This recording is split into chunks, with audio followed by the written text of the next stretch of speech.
hearing my voice now. This is Robbie Morse. I am Senior Instructional Designer for Statewide Assessment. If you do not hear my voice, you should go ahead and make sure that you switch over to dial in if you're able to in the audio panel.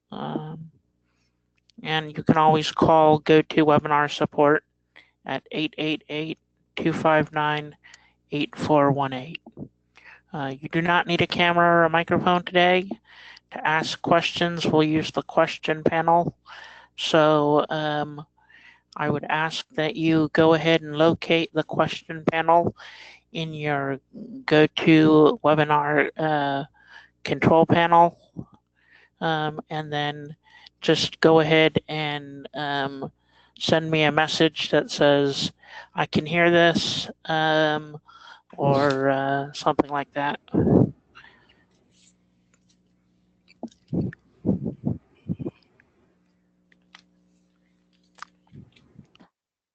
Fantastic. Thank you.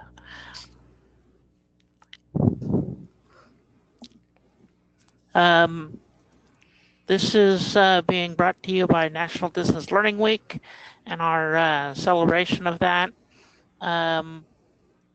With us today, we have Penny Ralston-Berg from Penn State and Yaping Gao from Quality Matters. They're going to talk to us about Quality Matters instructional design. Thank you, Robbie. Thank you. I'm just going to change presenters now.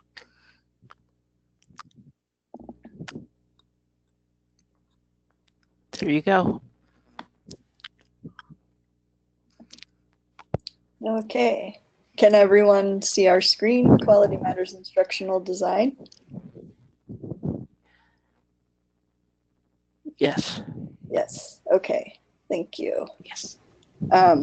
Yeah, it's our pleasure to be here with you today to talk about Quality Matters and its link to instructional design in many different ways. So, as Robbie mentioned, I'm Penny Ralston-Berg, my colleague Yaping Gao. We're fresh from the QM conference, so we're brimming with ideas about Quality Matters.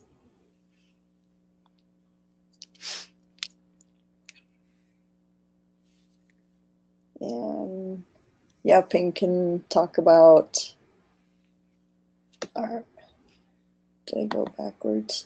I went from, there we go. Okay, thanks Penny, and good afternoon everybody. Thank you for giving us this opportunity. And in my current position as Senior Academic Director of Member Services and Partnerships, I'm just going to turn off the video for now. I take advantage of every opportunity that I have to share and actually show off our large and ever-increasing member base all over the world.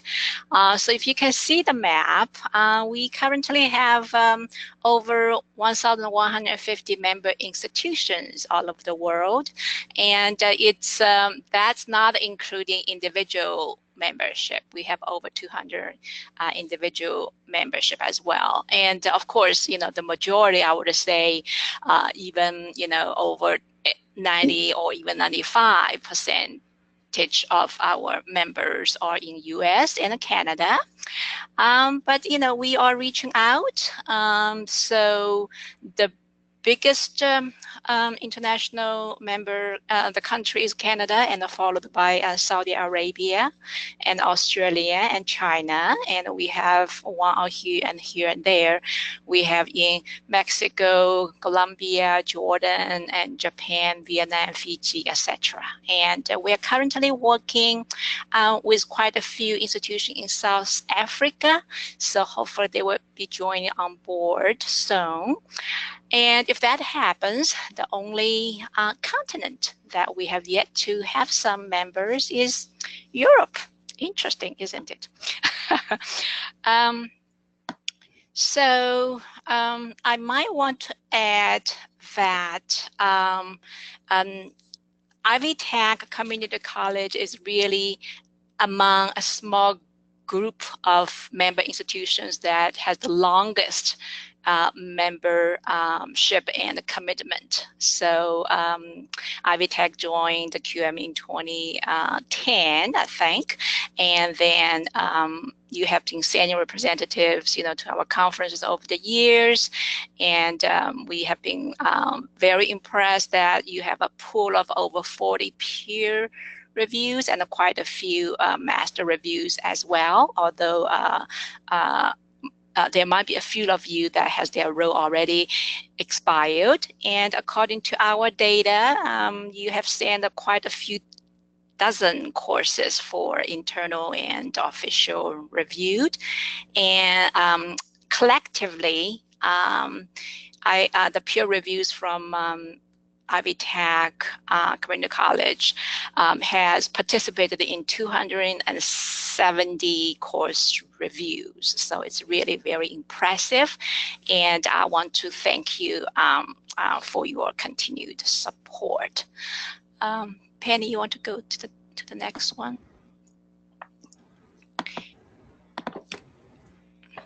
Yeah, so that's just a list of numbers of member institutions that I just mentioned earlier. Why QM is still going so strong after more than 10 years? And as we know that the core QM tools and the resource and the process is our rubric standard, right? So that has been adopted and adapted by, over 1,000 institutions, and for course, not just for course design, but for course development and course review. And we have many, each time we attend a conference, there are some proposals talking about even applying the QM to face-to-face, courses as well. So it's really, over the years, QM standards have been considered as golden standards for instructional design. So with that, I'm going to hand it over to Penny to share about how instructional design can use the QM standards and the process. Penny. Thank you. Yes.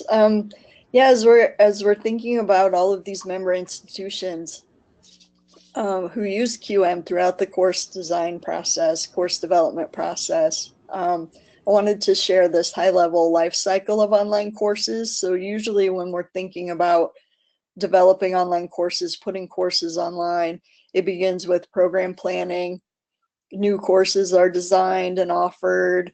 Sometimes multiple sections are offered over multiple semesters, right? Several semesters prior to their course revision. And so in thinking about QM and how it applies to this process, self-review can be used by an individual after a new course design, just as a quality check, or after a first course offering as a prep for a course review. You can also use the informal and formal reviews, which Yaping mentioned that several reviews have been conducted at Ivy Tech.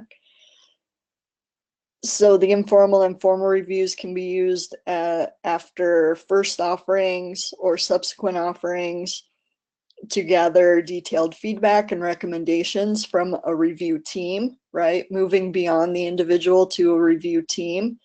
And using that information to make improvements to the courses or to get QM certification. So we can also think about the QM rubric in terms of applying it to an initial program design, considering elements every course should have, creating templates or standardized verbiage that meets QM standards, right? Setting up some templates and things that will help the program meet standards as program pieces that can be used rather than developing each course individually. So incorporating QM into faculty development prior to new course design. The rubric can also be used as a checklist or guide during course design and revision.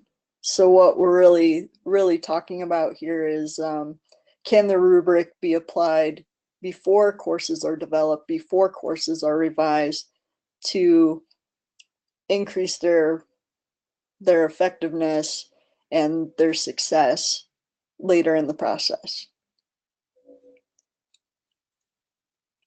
The QM rubric is especially useful during course design and revision.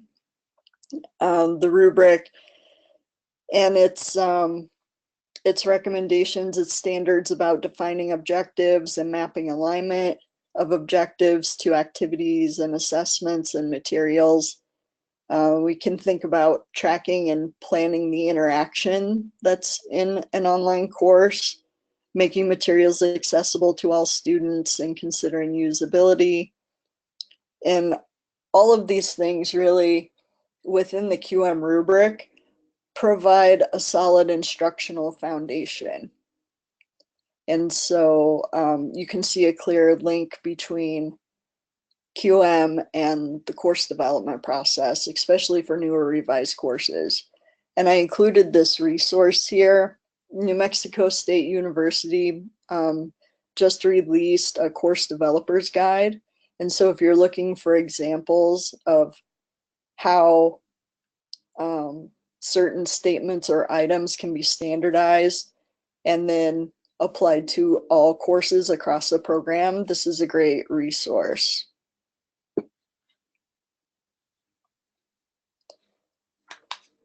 So as you can see, there are many places in the process where QM can support course development by faculty and instructional designers. But we can't leave out the student point of view. And so I also wanted to talk a little bit about some studies that I've done and published about that give kind of the student point of view of quality matters. So in our study of student perceptions of QM rubric items, we saw two really important themes. So the first is clear expectations, instructions, and structure within a course. And so when we think about clarity, how and where to start a course, consistent navigation across courses, clear grading and evaluation policies, from the student's point of view, what do I need to do to get an A, right? So students are concerned with being able to get through the course in an efficient way and achieve their goals and be successful in the course. The second big theme that we found were course items need to be appropriate and relevant. And this really speaks to the online learning student audience. They tend to work full-time. They have lots of other responsibilities. And so this really speaks to making the best use of their time. Thinking about everything in the course being there for a reason and not having any busy work in the course. When students don't see the alignment of the objectives, activities, and assessments and the resources in the course, that's when complaints start about busy work and I don't see where this fits, and I don't know why I'm doing this assignment or assessment. And so being sure that they can perceive the link between the objectives and what they're being asked to do. When they perceive everything has a purpose and makes good use of their limited time, then they're much more successful in the course.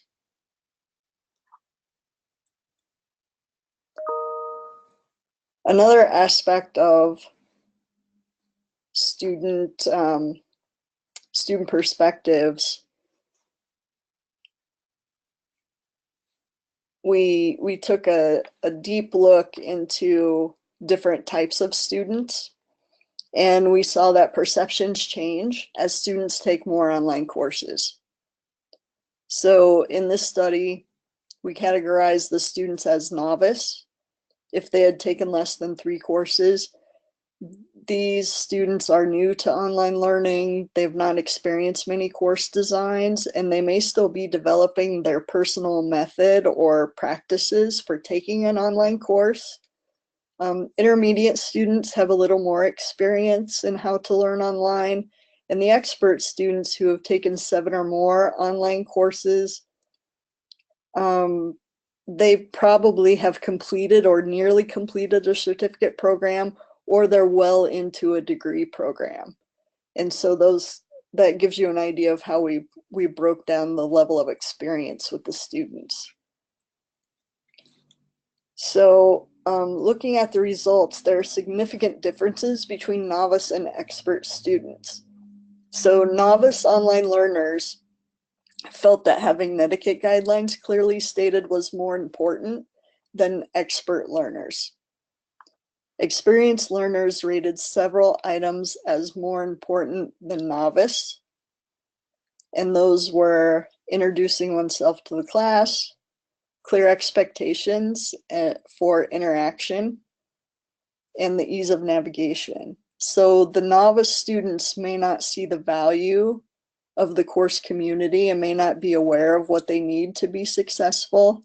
If novice students are still working on their personal systems for learning online, they may be unaware of how important these items are to success. And the other thing I think this tells us is that experienced online students have higher expectations for the online courses they are taking. So one other thing that had a big difference between novice and experts is related to alignment. I always tend to talk about alignment a lot because it really is the key to holding a course together and having it be successful. Experts ranked items related to alignment, appropriate assessment, and materials linked to learning objectives of higher importance than novices. So again, going back to that clarity and alignment, those are much more important to the expert students and much more a part of their success and what they expect to see. So in terms of course design, student needs and expectations for courses can vary. And so the QM items align with what students consider important. That was shown through our study, is that the QM items are important to students, and so they are good things to include in course design. Consider this student view during course development and use formative evaluation to continuously improve courses. And really, that's what QM is all about, right? It's the formative evaluation and continuous improvement through the rubric. I'll pause there, see if we have any questions about the design or the student point of view before we move into the next section.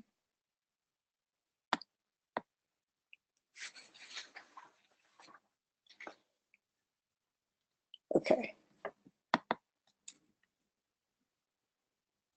Feel free to ask your questions. I'll go ahead and relay them to the... I think we're good to move on. Okay, great. Then we'll turn it back to Yaping.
Yeah, I'm not hearing anything. Yaping, are you still online? Oh, I am sorry. I Oh, muted myself earlier. I'm very sorry. I've been talking to myself for the past few minutes. oh, sorry. Yes. Yes. Can you hear me now? Yes. Okay, great, great. Okay, I'm sorry. So yeah, thanks, Penny. As Penny was saying, QM is all about continuous improvement. And as we are all aware, every few years, we want to incorporate the best practice, the new research, new tools into our standards and rubric annotations, etc. So the most exciting thing happened this past summer was the new rubric edition 6 of higher education was released, and the screen that you're seeing right now is layout of the few major steps that's involved in this rubric update process.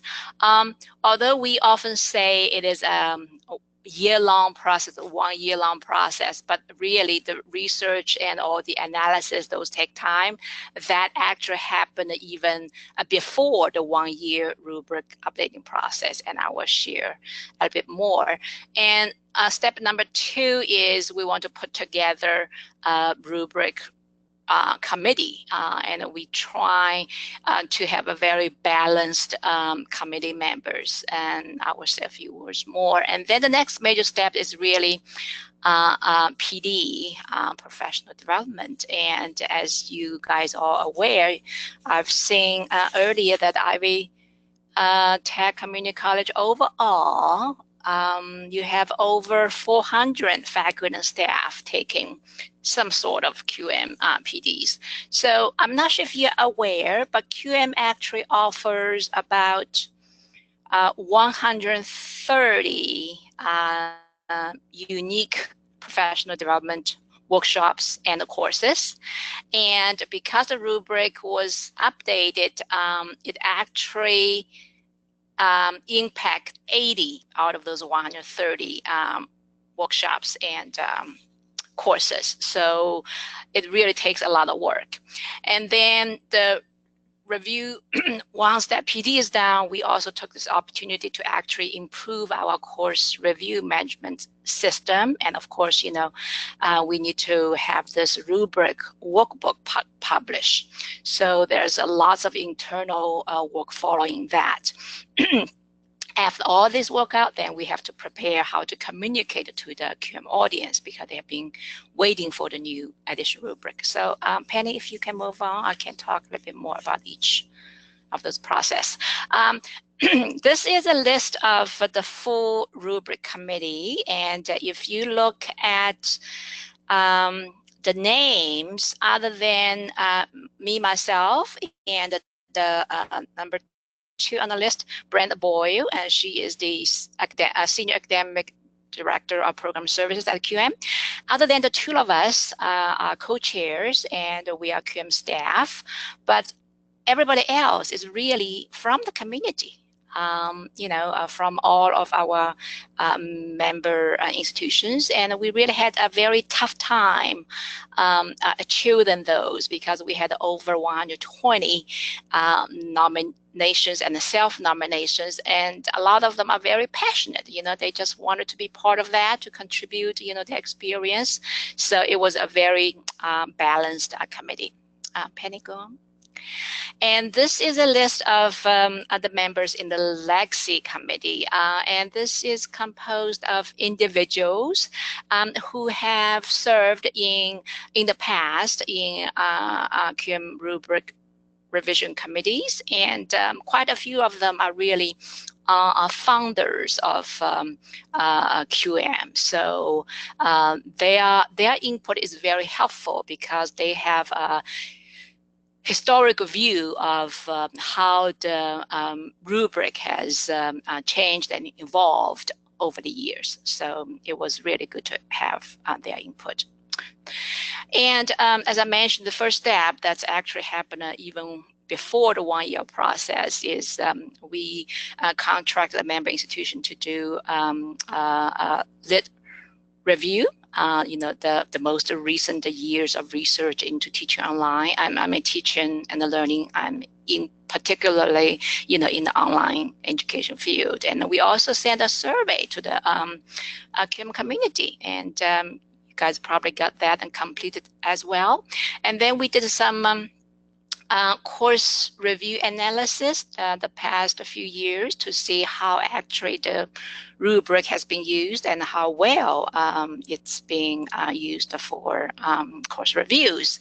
And we also did some further analysis just to validate, if the standards are still current or valid, etc. So we heard from you. From the survey that we sent, about 80% of you said the rubric, that's the last edition, works actually pretty well as is. But we also get a feeling that, General Standards 8, accessibility and usability has always been a bit challenging for all member institutions, and there's a need to further either add more annotation or to strengthen, so that's the 2 point that's really the highlights of what we heard from you.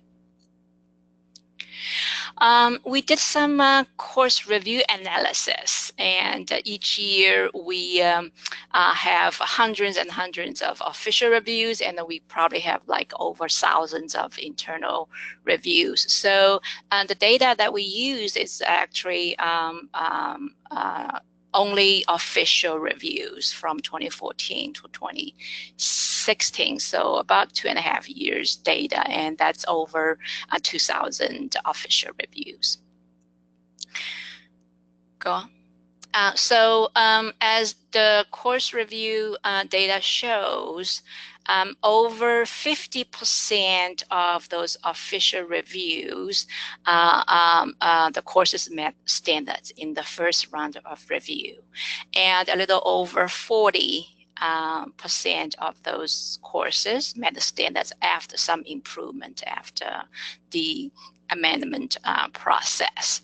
So as you can see here, combined together, over 96% of courses do meet the standards during the official review. Sure.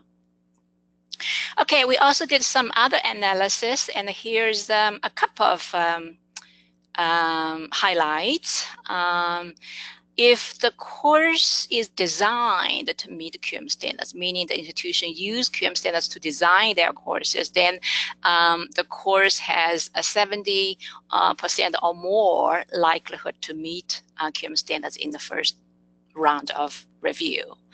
And if the courses were internally reviewed before they were submitted for official review, then there's over 40% more likelihood that those courses would meet standards in the first round of review as well.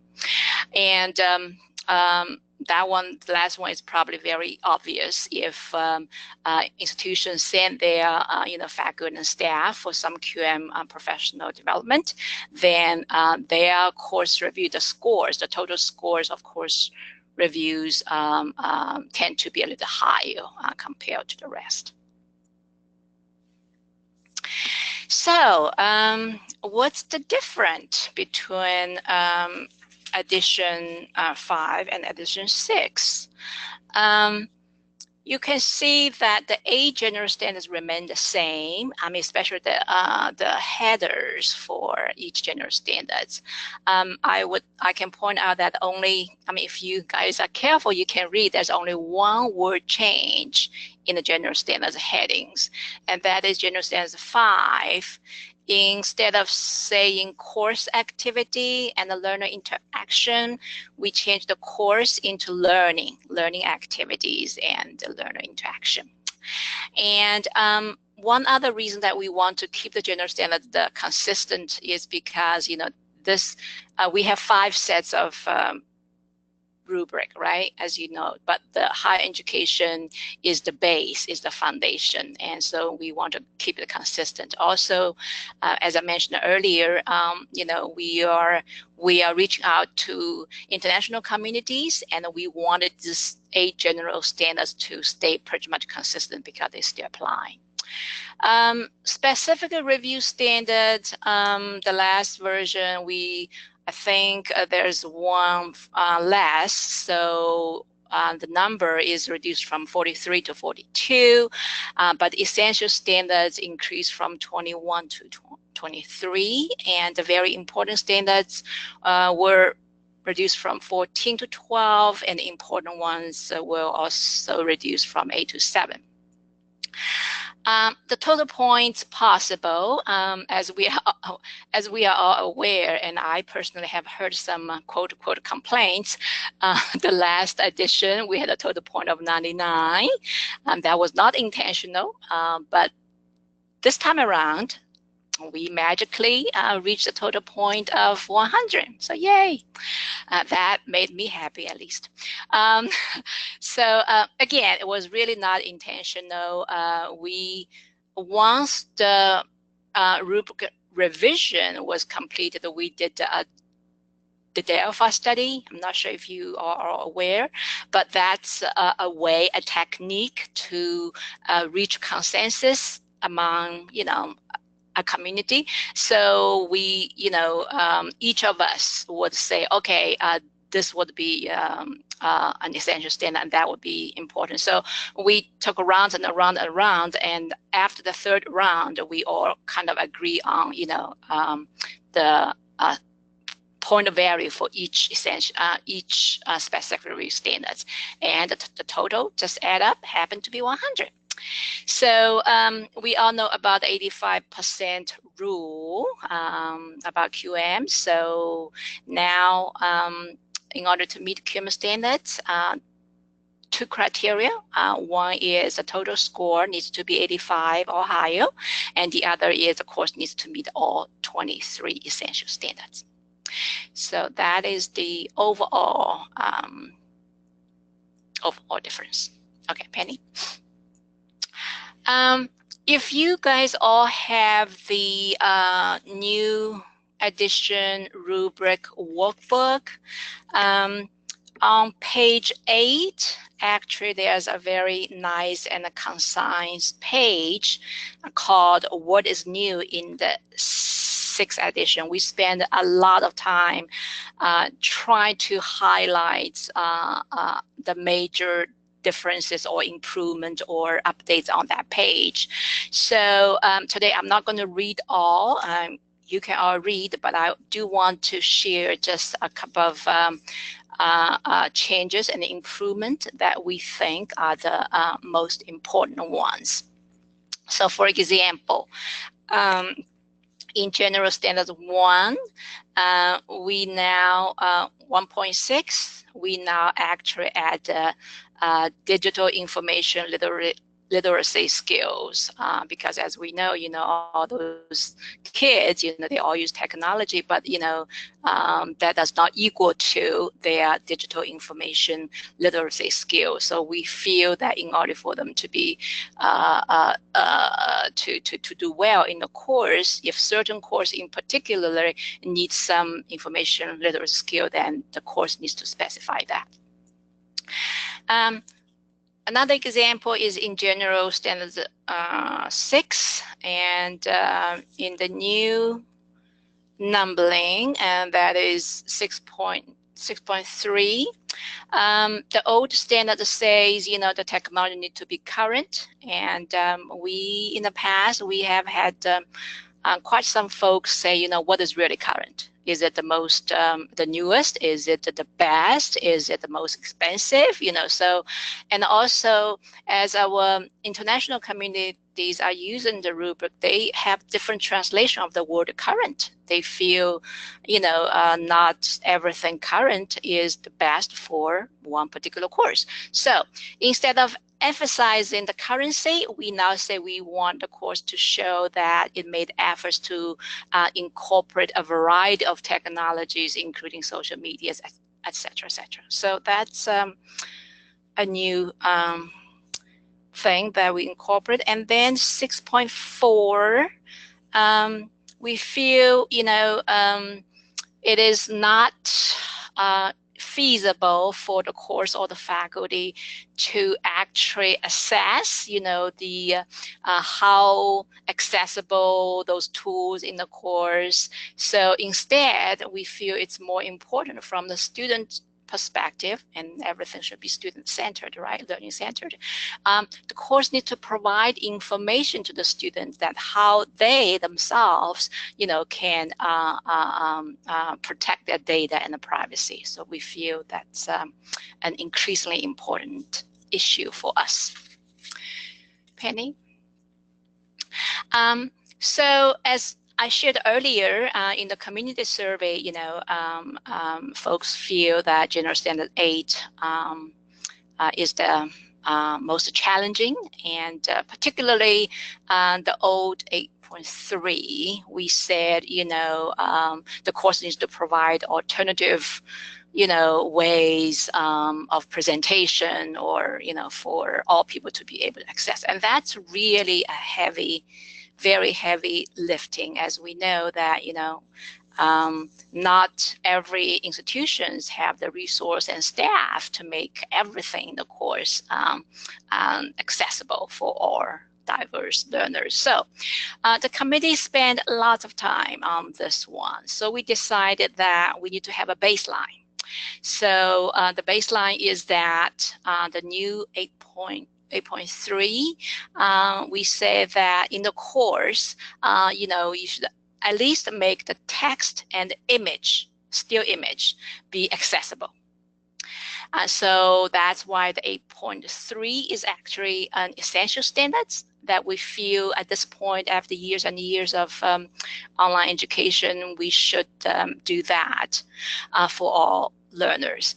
And then a higher level is 8.4. So we said, of course, we are looking for evidence that the course made effort to provide alternate forms of multimedia. So if you have audios, if you have videos, you want to make those accessible. So this standard is not essential, but it's very important. It is something that we want our member institutions to be able to walk towards. It's a goal for them. So so that's that. And then the last bit in General Standard 8 is General Standard 8, Specific Standards 8.6. We feel, the vendors, all the tools that we use in the course, for the course, we should be able to at least provide or link students into the vendor accessibility statements, at least so they can take a look and be mindful of how accessible each tool is. So these are the highlights, and I might also add that if Ivy Tech is interested, we do have pretty detailed list and a pretty comprehensive list of comparing, the changes and improvement and updates between these two versions. We use that document to guide us to update all of the 80-some professional development that I mentioned earlier. So if you're interested, we will be happy to share that document for you.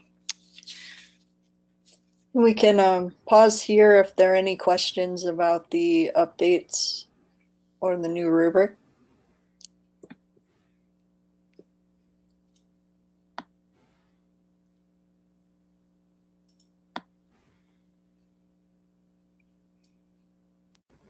I think we're good. Okay. Good. Okay, great. Very good. Yeah, just to close out the session before we open for general questions, we just wanted to share a few resources with you. And so this is a new accessibility and usability resource site that's available for QM subscribers. This actually just opened not too long ago. And so if you go into the the MyQM after login. You can see a link here. And then you'll register for this as you would for professional development training. That registration just marks that you have access to the materials. And so when you log in, then you can see the AURS topics that you can choose from. And this, as we were just discussing the rubric with standard 8 being the most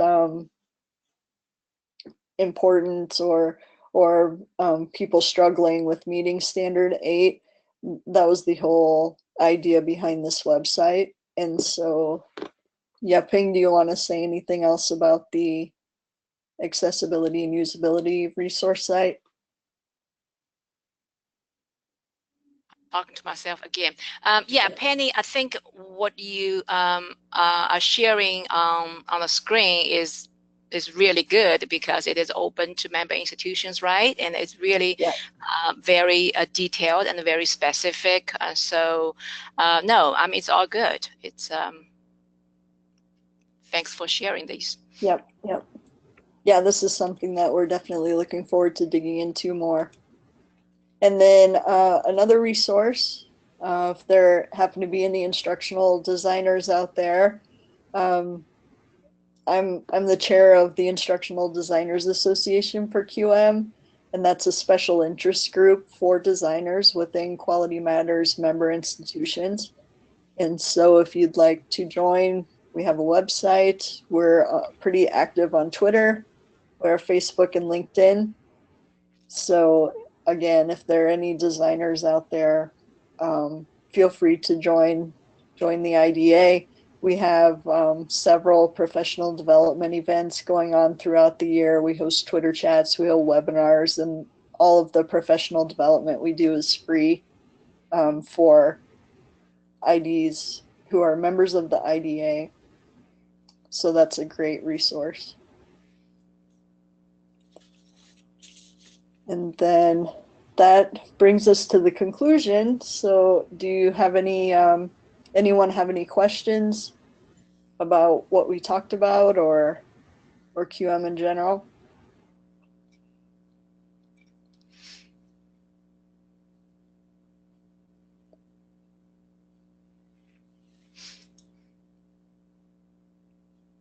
I'm going to turn on my camera so Yeah, you can actually see we're actually still here.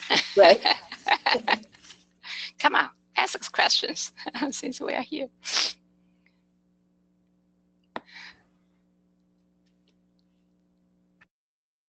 You're very welcome, Dylan.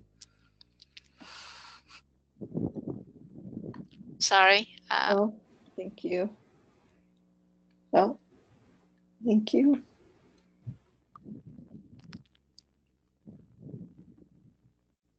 Okay. We'll hang out for just a few more minutes. Okay. We certainly thank you for having us. It's always great to meet people from other QM institutions and share stories and that kind of thing. So we really appreciate you having us at your yeah, definitely. Distance Learning Week. Yeah.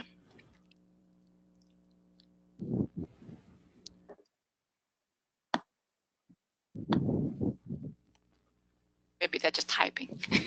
Maybe. Very informative. Yeah. You're very welcome. Oh, you're welcome.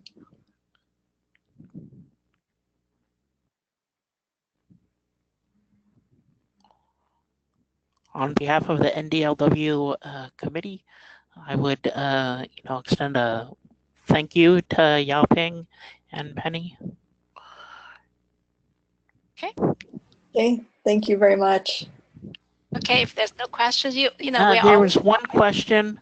Okay. Is there a QM rubric checklist that is instructor centered rather than reviewer focused? Well, that's a great question. And actually, over the past few years, we have had quite some inquiry or even requests from the QM community. They said our courses are well designed, but we still need guidance to the faculty who's teaching those courses. So I'm happy to report that actually we have just created what we tentatively called QM course delivery standards, or the delivery implication, meaning, you design your course based on those 42 standards, right? So most design elements are there, but when the course need to be delivered, the instructor, based on how the course is designed, still needs to do certain things to make sure the course runs well, right? So we actually, based on the 42 standards, we actually add a layer of standards for the teaching implication. So out of those 42, if I remember correctly off the top of my head, we identified 15 out of those 42 standards that has a major teaching implications. So we're going to work with a focus group to get them feedback, and once we are ready, we will present this to the QM community as a resource. You can use however you want to use it. You can present this as a faculty self-check, or you can incorporate the pieces of those into the student's evaluation at the end of the course, or you can use it can be used by administrators to do official course, evaluation or faculty evaluation. So we're very excited about that. So thanks for that question. Appreciate it. And when will that become available? Hopefully after the new year. We actually, Dr. Deb there last week in St. Louis during QM Connect. In her town hall meeting, she officially announced that. But we have the first version. We just need to get some input from the community first, and then we're going to have that available. So hopefully soon after the new year, we can. Okay, just a couple more questions. Okay. Lindy had asked whether or not this session would be recorded, and it is being recorded. We will post it on the Ivy Tech YouTube channel so that everyone can watch it. And then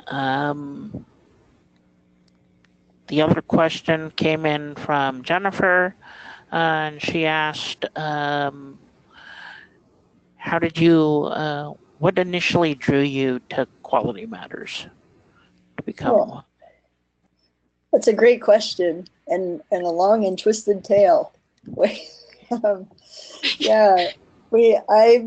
got interested in Quality Matters because I was designing online courses, and we were working on standards and different things that building course templates and that type of thing, and I was searching for information on what makes a quality online course. And that's when I found the 0506 rubric that was part of the original FIPSI grant.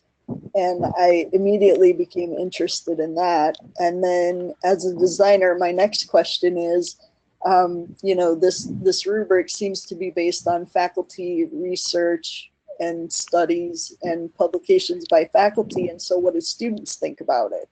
And that's when I started doing research on student perspectives of quality and kind of converting the rubric into some student-centered language and seeing how students reacted to the items too. So that's how I got started. Can I chime in on this topic as well? Although I'm a QM administrator now, but my background, Penny, is actually also instructional design. I got my doctorate program from Baylor University in 1999, and I was hired as an instructional designer at a small private institution in Ohio, and they were starting to do online courses and the programs, and at that time, instructional design is really a void. Faculty there, they really did not understand what I do, other than, you know, I help them to take care of WebCT. You remember WebCT? And I was the one, they said, oh, you are the one who can help us to design some pretty buttons for my courses. So that was my job at that time.